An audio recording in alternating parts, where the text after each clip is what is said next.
Lieutenant General Ben Hodges is the former U.S. Army commander in Europe, and he is now an advisor to Human Rights First. Welcome, Ben.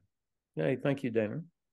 First, the news. Look, I'm really interested in your views as a battlefield general who studied war all his life from, I met you in 2003 when you were a brigade commander in Iraq.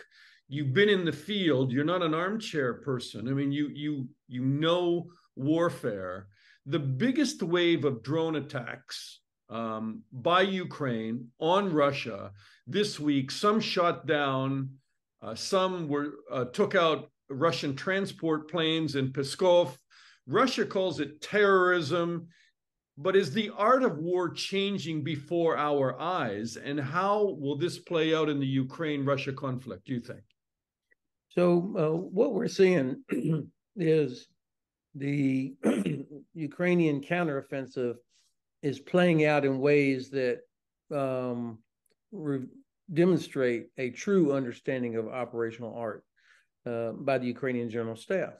The counteroffensive is so much more than just the ground phase, the guys trying to breach these terrible minefields and the artillery counterfire fight.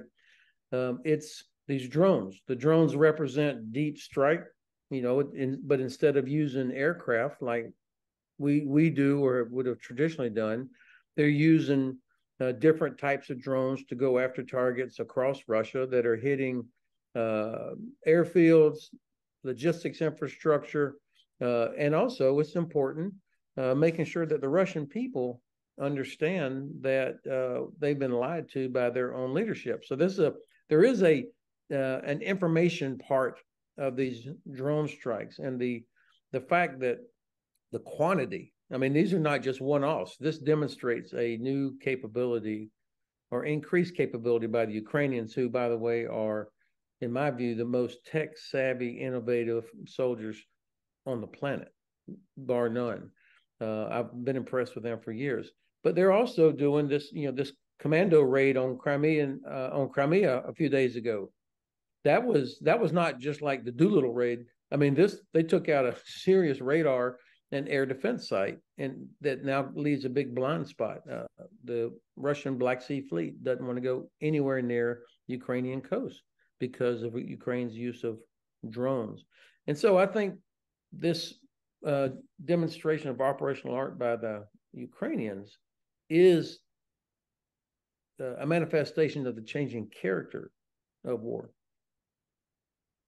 And how is it specifically changing in terms of the Ukraine-Russia conflict? Because, okay, a few drones across the border, and I wouldn't minimize the loss of transport planes for Russia. I mean, that's a big deal. But, most of the drone strikes in Moscow, for instance, have largely missed the mark, or, they've taken out some glass in a building. Do you think it actually changes the conflict somehow, other than making Russians understand that maybe the war could come home? And by the way, the other side of that coin is that some Russians will argue that they have to support Putin more, and they have to support the war even more to protect their country. I mean, it can play both ways. Yeah, and there will be people that argue for that. But this is not the end of Ukraine's drone campaign. They're learning every time they do it. They're learning about their own technology, which they are creating, as well as some things like these cardboard drones that they have imported. They're learning about Russian air defenses. They're learning about how to improve the payload. So I think you're going to see increased capability by the Ukrainians in that aspect. But also there's a sort of a knock-on effect. Russian airports are having to shut down all the time. I mean, because of drones, just like the Frankfurt airport here would have to shut down, or Heathrow would have to shut down if there were drones detected flying in the airspace around the airport. And so there have been some, right? Not from warfare, but they have had to shut down for civilians using drones. Right. So you think about a country the size of Russia, how important air travel is for just doing business or commerce. This will have an effect. You've been in Washington this summer. Does this feed the Biden administration's seemingly great fear and paranoia that the war will spread? And for that reason, they have been slow to commit F-16s or ATACMs. I mean, is this a good thing in terms of how it plays out in Washington? Well, I think it is useful and helpful that nobody from the administration or other capitals have expressed publicly real concern about what Ukraine is doing on its own to hit targets inside Russia. If they were complaining about it or putting pressure on Kyiv to not do it, that would be very frustrating. But I think everybody recognizes that Ukraine has, under the UN Charter, the right to defend themselves. And the Russians are killing Ukrainian civilians literally every day or night with their strikes against civilian infrastructure. So, well, and if I can just jump in there, and doesn't that make it ironic and somewhat ridiculous that the Russian Foreign Ministry turns around and says Ukraine is guilty of terrorism by striking a military field inside Russia, the same military field that then turns around and provides, troop transports to attack Ukraine inside Ukraine? Right. Of course, this is ludicrous coming out of the Russian Ministry of Foreign Affairs or the MOD or Kremlin spokesman. They have about zero credibility anymore. I mean, nobody believes anything that comes out of there.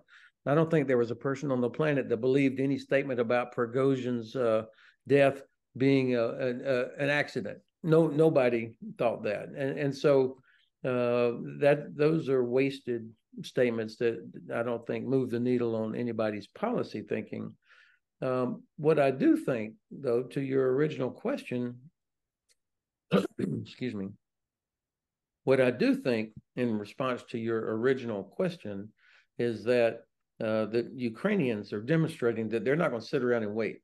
I mean, the U.S. has delivered a lot, but the administration, which deserves credit for that, has failed the critical task of clearly identifying what is our desired strategic outcome. What are we trying to accomplish? Why does this matter? The president, I think, and his administration need to articulate that to everybody, but especially to American people.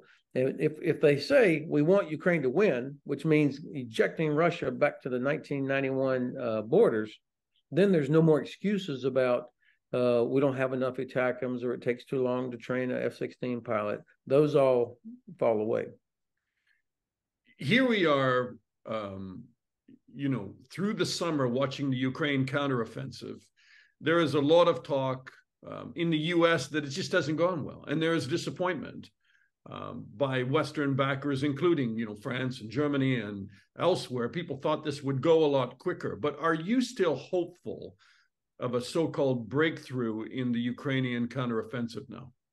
Absolutely. I was really put off by these articles that came out, and it seemed orchestrated, frankly, that several of them came out all at the same time.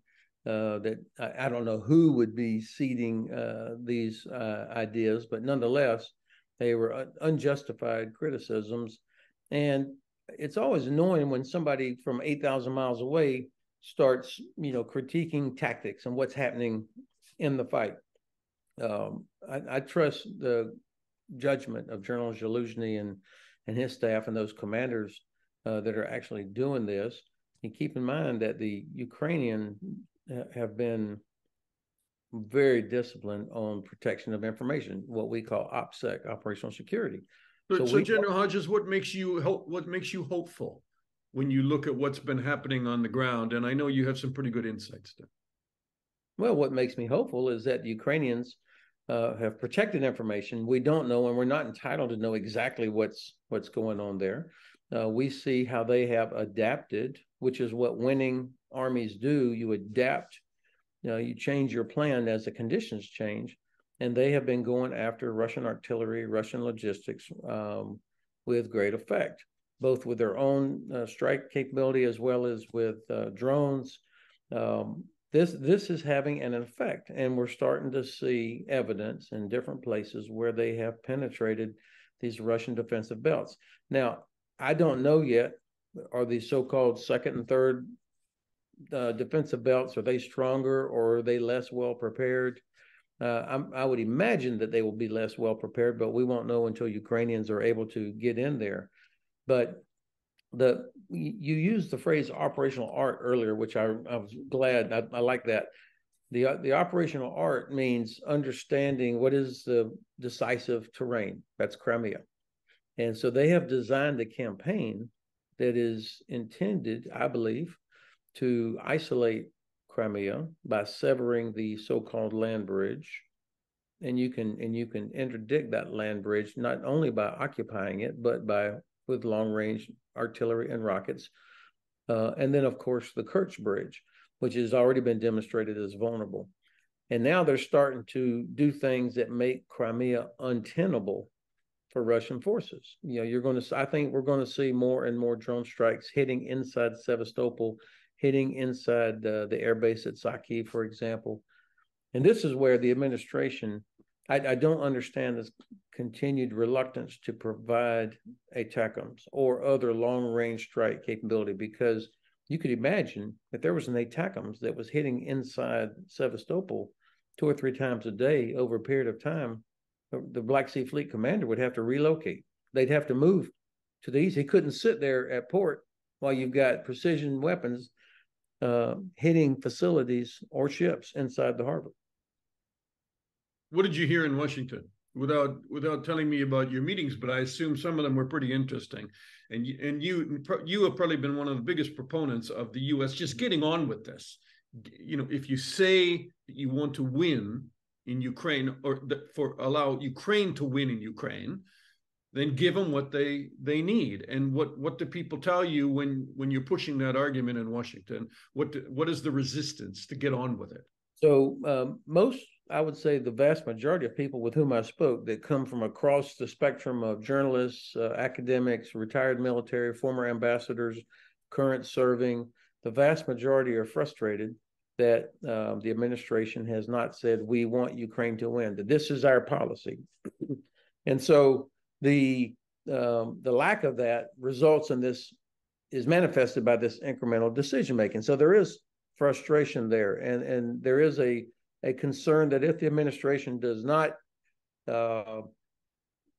articulate to the American people what's needed, then support for Ukraine could wane in next year.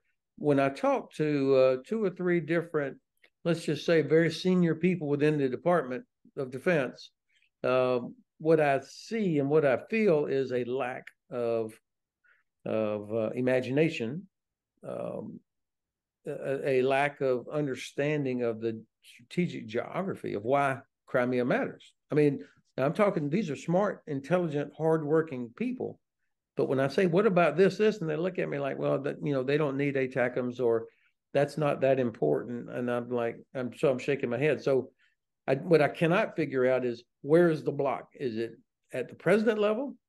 Is it at the national security staff? Is it in the Department of Defense? The Department of State actually seems more forward-leaning than does the Department of Defense, actually. So they will get some F-16s from Europe, and the U.S. will provide training and will allow those F-16s to go because they're under U.S. contract. The U.S. could block it. The Biden administration won't do that. But I mean, it's going to be months. So will they make a difference on the battlefield? And especially this window is closing in terms of, at the very least, winter is approaching. Let's say November creates problems. So 2 or 3 things about that. You're right. It will be a few more months before we actually see Ukrainian piloted F-16s operating in this war. And that's part of the frustration, why it took 18 months to finally make that decision. And you could almost, as we've watched the progression of the administration, every month they finally would relent and say, okay, we can do this. Okay, we can do this. It's like, what's going to happen, but why do we have to wait 6 more months or 12 months or whatever? Anyway, so, and of course, Dan, with your own experience, there's you learn how to fly the aircraft, but then learning how to fight the aircraft, and having the operation where you've got a flight of aircraft going in, suppression of enemy air defense is part of it. You're prepared to go in and pick up a pilot that gets shot down. All of these things are part of the operation. So that will take some time. They will suffer some losses, and they'll learn from this. But the actual effect in the fight probably is a few months away. And of course, the Russians will be coming after the airfields from whichever airfields these guys are operating. The Russians will come after those. So the Ukrainians will be clever enough to have figured out how to protect that as well. That's one aspect. There's a second aspect of this, though, that I think if you're on the Russian side, you're like, God dang it. Your whole strategy is to hold out long enough for the West to finally get tired. And now you're looking at in 3, 4, 5 months, we're going to be looking at F-16s joining the fight, and probably other capabilities joining the fight. So that's an important statement to the Russians that the West is still committed. I think that's important. It's important, but political season approaches.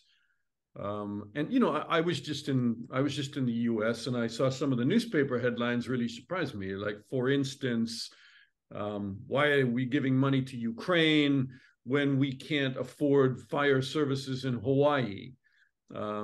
Why? And just this week, there's been a hurricane in Florida, billions in damage. We'll give more money to Ukraine. So, that and some of that is planted somewhat by certain aspects of media, right-wing media, which are now saying, sort of actively campaigning against funding Ukraine. And you and I both know the money will get to Hawaii and the money will get to recovery operations in Florida. That has nothing to do with U.S. foreign policy, and it has nothing to do with funding the war in Ukraine, but it certainly affects voting, doesn't it? Yeah, sure. And this is what I meant earlier when I said that the president and the administration need to get out and explain to the American people first why this is in our interest that Ukraine is successful and that Russia is stopped. This is in our economic interest. And this is also important in how the Chinese view us. So this has significant implications for the United States. The president has. Why haven't they done that, sir? Sorry, and I don't mean to jump over you here again, and I apologize, but why haven't they done that? I mean, surely it strikes me that their argument that this is in defense of democracy just isn't palatable, just doesn't get digested very well. And that's not to minimize that that's really important, but it doesn't get digested by the average American right now, that defending democracy somewhere in Eastern Europe is important to them. Yeah. So you're right that there is a deliberate campaign inside the United States coming from the right, which would shock Ronald Reagan to know that Heritage Foundation, for example, is advocating not supporting Ukraine and letting Russia do what it wants to do. This is appalling to me. Now, but you're right, it's not a compelling argument to say that this is about defending democracy, because that's actually not what it's about. This is about protecting stability and security in Europe, which is important for our prosperity as well as European prosperity, and to make sure that this war cannot spread to where a NATO becomes directly involved in it. That's an important consideration for the United States. And do it now, or face a much larger conflict later. The Chinese, of course, are watching to see if we're serious when we say protecting the so-called international rules-based order. What we're talking about is respect for borders, sovereignty, respect for freedom of navigation. Every American has things in their house that came to America on a ship. That's only possible because of our great Navy enforcing freedom of navigation. These are all the kind of things that are at stake in this war between Russia and Ukraine, and which China will want to see. Are we serious? I think if you can step back for a minute, the president has to explain not only why this is good for us, but the grand strategy that's at stake here. The West, which also includes Japan, South Korea, Australia, the West we're getting organized now. I mean, the fact that you had the president hosting the leaders from South Korea and Japan recently at Camp David, that was historic in and of itself. But now you kind of look at, here we are, 19 months since the large-scale invasion. Look at where NATO is. Look at all of us are producing more ammunition. We're getting our defense industry going again. It feels like the West is getting organized, and that Russia has put itself in a huge strategic disadvantage. We don't want to let them out of that. So their military is suffered enormous damage. Their defense industry is suffered enormous damage. They have been shut off by and large from their European markets for their energy. And China is sort of watching from the side there. Clearly, friends without limits do have limits. And Russia now is approaching North Korea for weapons and ammunition. I mean, think about that. So we don't want to let the Russians out of that strategic disadvantage. The Chinese have their own problems. And so I think the administration has a grand strategy that will benefit all of us in the West in terms of the conditions, the order from which we have benefited for the last 80 years. The only part where I sort of disagree is I think they're so concerned that if we push too hard for Ukraine to win and do certain things, that some of the cohesion that's essential to keeping our 15 nations together, some of that cohesion may break apart because not every country is convinced, not even some of the geniuses in Washington are convinced that it's a good thing that the Russians are actually defeated. Last word to you. Will you give me your prediction on what do you think is going to happen? Is Ukraine going to run out of road in terms of the time they have on this counter offensive, both in terms of what they can do before winter and also what they can do politically with the West, as there is some waning support now and increased questioning of resources that are going to Ukraine? Or do you think we're going to see a breakthrough and you think that Ukraine is going to be able to turn this in their direction? And it may come in lightning speed, just a collapse on the Russian side. Yeah. So I'm glad you mentioned that, because on the Russian side, they have so many problems. There are no soldiers that want to be there. Their best general is in jail, Surovikin. The other one who had any success is apparently dead now, Prigozhin. Putin has made it clear that loyalty is more important than competence. Shoigu and Gerasimov are fortunately still in post. So that means that's a clear message to everybody in the Russian leadership hierarchy that make sure you are seen as loyal. So there's no pushback, there's no new thinking. It's just more of the same. This is a good thing for the Ukrainian side. Secondly, the Ukrainians are going to get through these defensive belts. I'm not going to predict a time because they're having to do this in a way that we would never do it. They're having to do it without air support, certainly for the next few months. But the Ukrainians have been underestimated by all of us from the very beginning, and they continue to perform and do things that nobody or many people did not think was possible. And they know they can't stop because they know what life is like under the Russian control. They also know that they'll never be safe or secure as long as Russia controls Crimea. They won't be able to rebuild as long as Russia controls Crimea because all 5 of their major seaports are either blocked or dominated by the Russian Black Sea Fleet. So they can't stop. Breakthrough in the next 2 months? I'm not going to put a time on it. But I think what you said earlier is true. It's like that line from Hemingway where when one guy asked the other, "How did you go bankrupt?" He said, "Slowly and then suddenly." Lieutenant General Ben Hodges, great to talk to you, Ben. Thank you so much. Thanks for the privilege, Damon.